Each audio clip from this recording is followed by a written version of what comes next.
Oi, leitores, bora conversar sobre leituras? Trouxe 10 livros para vocês conhecerem. Eu quero, antes de começar mesmo a lista dos 10, eu quero fazer um lembrete com vocês aqui. Eu acho que no vídeo anterior eu falei desses 2 livros, não foi? Eu acho que sim, tá? Eu acabei não checando. Mas enfim, olha, Jane Eyre tem um vídeo, quando esse vídeo for ao ar, já tem um vídeo somente do que eu achei Amor e Ódio por Jane Eyre. Gente, o livro do carnaval, não sei se foi o livro do carnaval, mas o livro antes do carnaval foi Fim, de Fernanda Torres. Esse livro me surpreendeu tanto positivamente. Normalmente é um estilo de contemporâneo que eu não gosto tanto. Eu até curto, mas não gosto tanto. Mas o jeito que ela fez, mesmo eu passando raiva, foi que nem a Pediatra da Andrea Del Fuego, tá? Então esse aqui eu ainda quero fazer um vídeo pra gente conversar mais sobre ele. O livro número 1 é o livro que dominou o vlog de 24 horas de leitura. Vocês já assistiram? É uma autora que eu conheci, Deborah Levi. Nasceu na África do Sul, mas a família dela é de origem inglesa. Coisas que não quero saber. O José Luiz Godoy, que tem um programa na Rádio CBN falando de livros, quando ele tinha mencionado esse aqui, que era uma espécie de autobiografia, nessa coisa do tema das memórias, eu já fiquei muito interessada. Quando eu comecei a leitura disso aqui, senhoras e senhores, eu nunca tinha lido uma estrutura dessa forma para se contar memórias. Ela parte de um momento de muita dor, a Deborah Levi, e ela vai voltar no tempo a partir de uma pergunta que é feita para ela. Tá muito sensível no momento. Isso tudo é narrado de um jeito, é difícil expressar aqui em palavras para vocês, mas as palavras, o jeito dela. Deixa eu falar de quem traduziu aqui, né? Porque não sei se tem a ver com a tradução. A tradução foi de Celina Portocarrero e Rogério Bettoni. Nossa,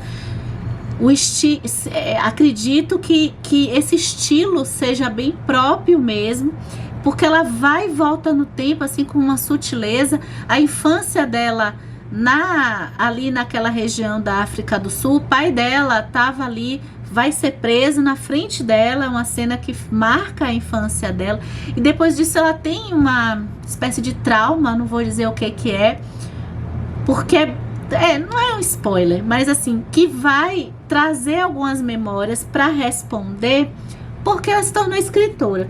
Então esse livro aqui, ele me levou, o que eu fiz logo no comecinho, eu peguei o ensaio do George Orwell, Porque Escrevo. Ela conscientemente, ela fala que ela quer dar uma espécie de resposta. O ensaio do George Orwell, que tem aqui nessa edição da Penguin, aqui tem outros ensaios também, ele vai falar muito de como que ele começou a perceber a necessidade de escrita dele, muita para fazer a coisa das palavras, a coisa da fonética, a estrutura das frases. Só que aí depois ele foi caminhando para uma outra necessidade dele, que era trazer imerso na literatura dele o tema da política. Então, o texto em si não passou a ser uma coisa tão relevante assim, e sim a mensagem que ele queria transmitir com o texto. Para quem já leu George Orwell, sabe que o texto dele é um texto efetivo, o que tá mesmo incrível, acho que na forma que ele escreve, são a visão de política que ele tem, são os simbolismos que ele coloca nas histórias, 1984, a Fazenda dos Animais, a Revolução dos Bichos. E a Deborah Levi vai meio que pôr o outro caminho, não tão da política, mas é muito bonito. Eu vou deixar vocês descobrirem lendo esse livro, que acaba sendo também uma espécie de trilogia, mas não precisa ler o próximo, porque vai ter mais 2 livros da Deborah Levi para falar de suas memórias da carreira de escritora propriamente dita também. Eu li O Leopardo, esse clássico italiano do Giuseppe Tomasi de Lampedusa. É uma história que trata do tema da decadência da aristocracia. A gente está no meio de uma guerra. É um romance histórico, de certa forma, do autor, em que as jogadas de casamento, meio Game of Thrones, sabe? As jogadas de casamento, e num momento de guerra em que a burguesia está ascendendo e a aristocracia está se decaindo, essas escolhas de casamento vão ser primordiais para essa aristocracia que quer se manter no poder, né? Seria interessante, para manter a linhagem da família, o sobrinho casar com uma de suas filhas. O dilema pode ser que seja mais interessante uma filha de um burguês, inclusive com um passado muito complicado para os valores da aristocracia, que vai surgir aí, a Angélica. Pode ser que seja interessante que esse sobrinho, que inclusive é até um cara que é muito inteligente, mas ele destoa do resto da família, pode ser que seja interessante ter um casamento pela primeira vez com essa burguesia, mas isso seria um escândalo muito grande, né? E esse é um livro que trouxe uma frase que eu fiquei dias e dias pensando nela, que é uma frase até famosa pelos textos de apoio que eu li dessa edição da Companhia das Letras, em que a tomada, parafraseando, é assim, ó: a gente precisa mudar para que tudo continue como está. Então, talvez o casamento que nunca aconteceu antes, misturando essas famílias, né, de uma classe inferior para eles, mantenha as coisas como estão. Isso, para mim, repercutiu em tantos momentos históricos, especialmente na história do nosso país, tá? Gente, eu acho que já vou terminar a ficção, viu? Mas esse livro termina a ficção, depois fica para não ficção, quem tiver interesse. Gente, esse livro me destruiu num bom sentido, se é que existe isso, mas assim, aquela destruição que bom que eu passei por ele. Meu Deus, temos uma escritora palestina e eu não escolhi por conta do momento que tivemos, né? A Dania Shibli, Detalhe Menor. Gente, esse livro, o que eu posso falar dele? Porque ele é daqueles livros que, tipo, só vai. Aquele dia que você acorda, agora eu tô nesse negócio de ginástica, alimentação, aí tem aquele dia que você não pode pensar. Aliás, sempre eu acho que na vida de todo mundo que faz atividade física logo cedo, 5 horas da manhã, 5h30, tem a coisa do acordar e não pensar muito. Não tô eu fazendo a minha digressão, né? Se pensar 1 segundo não vai.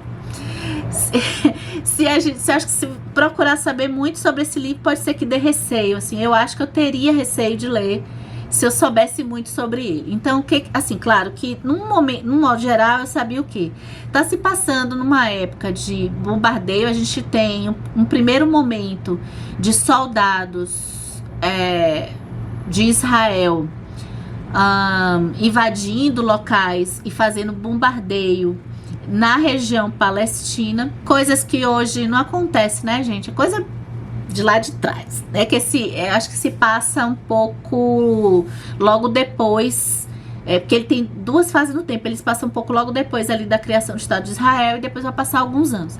Então a gente vai ver um soldado logo no começo desse acampamento e vai ter esse bombardeio e vai sobreviver somente uma menina. Tem um acontecimento horrível ali. E aí, anos depois, uma outra mulher jovem, me pareceu que ela é jovem, palestina, vivendo na região de Israel. A gente vai ver o que é essa vida para um palestino ali. Que coisa, né? Tem uma conexão com essa menina. Ela vai buscar o que aconteceu com essa menina. Acho que é só isso que eu posso falar. Agora, o que eu posso falar sobre a narrativa? O que esse livro me ganhou? É a forma que ele é contado. Gente, ó, há muitos anos atrás, se você for um Z, geração milênio, pode ser que já tenha, não sei, é tudo meu, agora eu já sei as gerações que eu falando. Tinha umas séries ainda antes dos streamings, né, que deixavam a gente viciadas. Eu sou X, né? Mas eu peguei a época em que era a coisa do Lost. Se você é mais jovem, você já vai ouvir falar, sei lá, sua mãe, seu pai, não sei. O Lost. E eu me lembro que Lost foi a primeira série que eu fiquei assim, não tão... Viciei. Só que a série que me deixou assim, alucinada, nessa mesma época de Lost, foi 24 Horas. Eu vou deixar a coisa da série aqui. O que acontecia com essa série? É uma das séries mais, assim, básicas sobre essa coisa de espionagem, de conspiração nos Estados Unidos, patriótica e tal. Só que ela era em tempo real. Eu tô indo lá para 24 horas só para dizer que essa narrativa, ela é em tempo real. Olha, Virginia Woolf, ela faz o tal fluxo de consciência, né? Eu tinha comentado do livro Ao Farol, é um livro dela que eu gostei bastante, que é uma coisa filosófica sobre o instante, o tempo presente. Aqui a gente tem isso também, só que não com, eu acho que com o texto da Virginia Woolf. Eu acho que é um texto mais para a série do 24 Horas. Existe uma narração meio que em tempo real, tanto na primeira parte, a ponto de vista desse soldado, ponto a ponto do que está se passando, tem um acontecimento ali com ele, os dias, assim, é como se a gente tivesse lendo em tempo real. É uma coisa que eu até então não tinha lido ainda. Eu falei no vlog das 24 horas como que começaram os estudos aí para ler o Confissões do Santo Agostinho, lá com o grupo do INEF, o canal Isto Não É Filosofia. E aí eu li do Justin Gardner, do Victor Hellern e do Henry Notaker, o livro das religiões. É um livro didático, muito bonitinho, sobre quase, acho que todas as religiões. Ou pelo menos a maioria que a gente tem conhecimento. Gente, é isso. Esse é um livrinho assim, ó. É pra gente, bem dividindo as religiões por temas, assim. De onde ela veio, os livros que ela, ou o livro que ela se baseia. Quais são as pessoas que profanaram o povo dessa religião, então, como é que os rituais, né? Ele é um livro teórico. O Justin Gardner, ele escreve muito direitinho. As explicações do mundo de Sofia, né, eram muito assim, desse jeito. E uma coisa assim, ele passa por todas as religiões, eu achei com muito respeito ao que a gente precisa. Olha, um livro que me deu um pouquinho de trabalho, apesar de ser bem fininho, ó, é O Riso, que é um ensaio sobre o significado do cômico, de Henry Bergson, esse filósofo que estudou a questão do humor. Ele vai a fundo do porquê que algumas situações são engraçadas e os tipos de riso que isso pode, que algumas situações são típicas mesmo pode nos provocar. O que eu pude aprender aqui é um olhar que eu não tinha pensado antes, em como que o riso, muitas vezes, ele põe uma verdade que a gente não quer enxergar.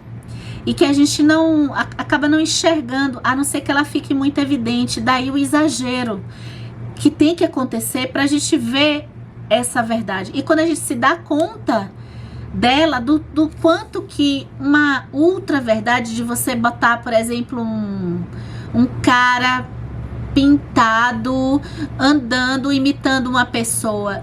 Como que, às vezes, o próprio andar nosso também tem o seu tom de ridículo. Então, toda vez que isso toca num ponto nosso de que é uma extrema verdade, que a gente entende isso, é que parece que a gente solta e a gente ri. É uma espécie de da gente ter a capacidade, que é isso que eu quero chegar nos meus estudos do cômico.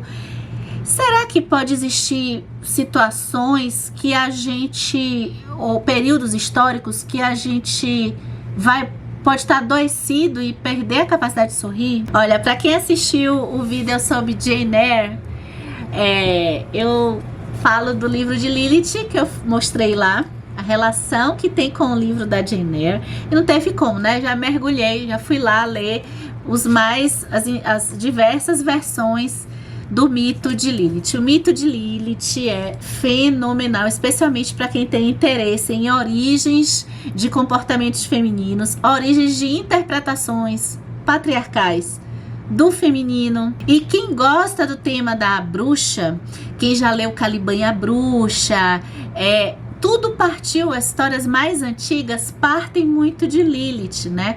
Esta mulher que ela quer se equiparar a Adão, ela tem esse comportamento ultra ativo, como Adão tem, inclusive pautado até no sexo, mas isso, que tem várias versões, mas isso de certa forma assusta Deus, assusta o próprio Adão, e ela é expulsa, né?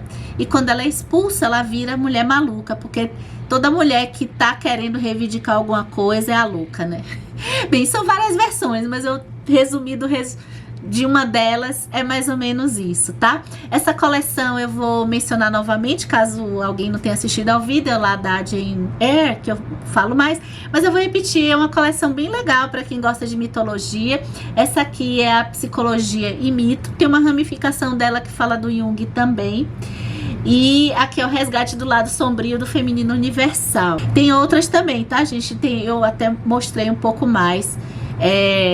Que tem Cassandra, tem, enfim, outros mitos ligados à mulher também. Eu vou deixar a foto dele aqui, que eu deixei na casa da minha mãe. Eu li o da Virginia Woolf, os artigos bem famosos dela, que é o Profissões para Mulheres e outros artigos feministas. Eu li na rua, assim, sem tanta atenção. Na rua não tenho tanta atenção assim, mas eu gostei. Eu li, principalmente o que me marcou é o insight dela sobre o envolvimento da mulher quando ela pretende fazer atividades profissionais. Ela usa a escrita, mas vale para várias atividades, não só até, vamos dizer assim, profissão de trabalho sentadinho mesmo, mas vale para alguma atividade que é mais externa, né? Historicamente feita mais por homens. O quanto que tem esse sentimento de culpa. E ela chama esse fantasma. Eu acho muito legal a forma que ela aborda esse fantasma que vai estar sempre aqui assombrando. Tá vendo? Ó, ela. Quando eu tô gravando vídeo. Assombrando especialmente mulheres que têm uma casa para cuidar, que tem marido, que tem filhos. Então, é como se fosse o tempo todo alguém dizendo mentalmente, né, uma outra mulher, um seu duplo, porque eu amo o tema do duplo, dizendo que ali você está escrevendo, você está querendo produzir algo criativo, dizendo assim, ó, talvez você não deva estar fazendo isso agora, talvez você tenha que cuidar de alguém, tem isso da casa para resolver. Bem, depois com o WhatsApp, mesmo sem ter filhos, é isso também, né? Tem às vezes coisa pra resolver e a gente quer ler livro. Gente, tinha muitos anos que eu não lia o Frei Beto, e eu peguei a obra do artista Uma Visão Holística do Universo. O Frei Beto mergulha na neurociência, não, na ciência mesmo, de cosmologia, e só que ele junta isso tudo com a visão holística, né? Ele junta isso com história, com sociologia, um pouquinho até de psicologia. Olha, essa coisa ultra científica de planetas não é tanto a minha parada. Por isso que eu não pude desfrutar tanto do Galáxia. Mas só o trabalho que ele tem de falar, passar até por linguagem, de fazer relações, já foi algo que foi uma leitura, pelo menos que me entreteu, assim, que me trouxe algumas curiosidades, né? Como, por exemplo, o que sabemos hoje sobre a origem e evolução do universo se baseia em 5 tipos de observação. Então, a forma que é observado, que é estudar as formas que são observadas no universo. Então, de planetas, ele vai para Confissões do Santo Agostinho, o que me interessou, porque eu vou ler mais para frente ele. Eu vou deixar aqui, porque eu acho que tem muito leitor que gosta muito dessa parada bem científica de planetas, de cosmologia. E aí eu vou deixar como dica pra vocês. Frei Beto escreve muito, muito bem mesmo. Eu vou terminar esse vídeo com a dica, acho que talvez desses, o meu preferido, não. Meu preferido acho que foi o Coisas que Não Quero Saber, da Débora Leve. Mas do não ficção, então. Não, mas é não ficção dela também. E eu separei ficção e não ficção, e eu falei da Débora. Eu fiz tudo errado, gente. Eu vou encerrar esse vídeo, então, com essa biografia do meu amado Dostoiévski. Gente, o que é essa biografia? Esse é o volume 1 da biografia escrita pelo Joseph Frank. É a mais famosa, é a mais completa que se tem notícias, pelo menos que eu tenho notícias. O primeiro se chama As Sementes da Revolta, desde a infância do Dostoiévski até o momento, quer dizer, tem outras coisas também, mas tá, até o momento da sua prisão. Meu Deus, ó, esse livro, ele é um tipo de biografia muito gostosa de ler. Primeiro, Joseph Frank escreve muito bem. Eu acho que ele faz algumas, assim, tem muita biografia que acaba se repetindo muito. A maioria delas se repete. Ele faz um pouco de repetição. Mas eu pelo menos, quando eu começava a sentir que estava se repetindo, ele vinha com uma outra intenção e um outro assunto. E aí eu, entendi porque que ele voltou aqui nesse assunto, nesse próximo capítulo. As origens da família Dostoiévski eu desconhecia completamente. Então eu pude conhecer o quanto que o Dostoiévski, a família dele foi uma família pobre, mas que teve uma espécie de ascensão. Ela também não era uma pobre da pior classe ali, porque tinha ainda os mujiques e tal. Dostozinho criança, eu achei ele assim, toda coisa com o pai, porque o pai ficou distante um tempo da mãe. A educação muito rigorosa, né? Tinha os filhos, quer dizer, ele foi um pobre que eles foram se ascendendo, tanto é que os filhos foram conseguindo estudar com professores que iam em casa. Até o Dostoiévski aí ele vai para Moscou e depois ele vai para Petersburgo. Mas um momento que eu fiquei mais emocionada, fica até chato falar isso de um livro, né? É quando vai chegando pro final. Mas o livro todo eu gostei. É que, depois da gente ver todos os círculos que o Dostoiévski passou, os livros que ele foi lendo, ele foi uma personalidade que não era lá, assim, bem-vinda. Eu acho que os personagens do Dostoiévski carregam um pouco dele, dessa inabilidade social. E uma vaidadezinha, menino Dostotinha, né? Menino assim, ainda jovenzinho. Só que tudo isso também não é uma coisa assim totalmente desqualificadora do Dostoiévski, apesar de eu estar preparada para uma desqualificação do autor. Quando chega num momento que, o cara tava lá num grupo para discutir literatura, passava por política também, né? Aí, para chegar num ponto que a narração do momento da polícia chegando para levar ele foi uma coisa que me tocou tão profundamente. E outro auge desse livro é que ele faz uma espécie de biografia das obras.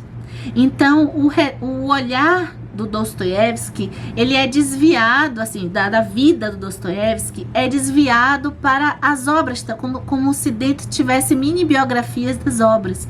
Então, quem curte ler o Dostoiévski, isso aqui é necessário. É um esforço que vale a pena para a gente completar, porque eu acredito que todas as obras estejam nesses volumes da biografia. E assim, um capítulo inteiro, várias e várias páginas, de uma espécie de biografia da própria obra. Então, o que os críticos comentaram, por que algumas visões da obra podem ter sido contrárias. Assim, o Dostoiévski, ele escreve, se a primeira obra, O Gente Pobre, é um sucesso. Na segunda, O Duplo, é um fracasso. Então, o Dostoiévski, ele vive essa coisa de um dia tá lá em cima, outro dia tá lá embaixo. Isso aqui é narrado, né? A única parte que ficou faltando ler aqui foi a parte, eu li a parte do Duplo, mas no finalzinho ainda tem uma outra parte sobre o Duplo que eu acabei, do outro livro, que é Nietochka Netsvanova, ok? Que essa ficou só faltando ler essa partezinha, mas já fui aqui para outras leituras. Mas assim, que livro, que biografia espetacular. Vamos continuar lendo aqui a vida do Dostô devagarzinho. Me deu muita vontade de pegar um livro, intercalar aqui o que eu não li ainda, que é o Nietzvana, vocês sabem qual. E antes de terminar, vou manter a tradição de falar um pouquinho do que eu tô lendo. Eu não sei se eu falei no vídeo passado, mas eu continuo lendo Quando os Pássaros Voltarem, do Fernando Aramburu. Esse livro tem uma leitura meio arrastada, mas o pior é que, não sei se é pior, é um paradoxo a leitura desse livro, porque é um tipo de livro que não acontece nada, mas é bom. Eu não sei explicar. Para o futuro eu vou saber explicar, mas eu não consigo avançar muito nele, mas eu quero. Eu tô gostando do livro. Lá no vídeo das 24 horas de leitura eu comentei sobre a Annie Ernaux, nessa onda da Débora Leve, né? Eu queria começar essas duas para fazer até um contraponto entre elas, mas eu já vi que é diferente, né? Tô no comecinho de O Lugar, de Annie Ernaux, e eu comecei a leitura que está mais me envolvendo no momento, que é Babel, da R.F. Kuang. É a mesma autora da Guerra da Papoula, que já passou por aqui pelo canal. E estou com boas expectativas que estão sendo cumpridas. Olha, tô bem... Esse livro vai demorar um pouquinho, tô no começo e tô amando. Já preparei um vídeo, dá uma olhada se você tá inscrito, se você tá acompanhando os vídeos certinho. Já preparei um vídeo pra gente falar das relações. Tem mais de 10 livros relacionados a isso aqui, tá? E sem contar que esse livro é daqueles que mencionam outros livros. Dá uma olhada que tem conteúdo bastante pra gente conversar aqui no canal. Gente, acho que é isso, tá? Deixa aqui nos comentários se vocês conhecem alguns desses livros que eu comentei hoje. Deixa também aqui nos comentários os livros que vocês andaram lendo recentemente, tá? Pra gente conversar. Até o próximo vídeo.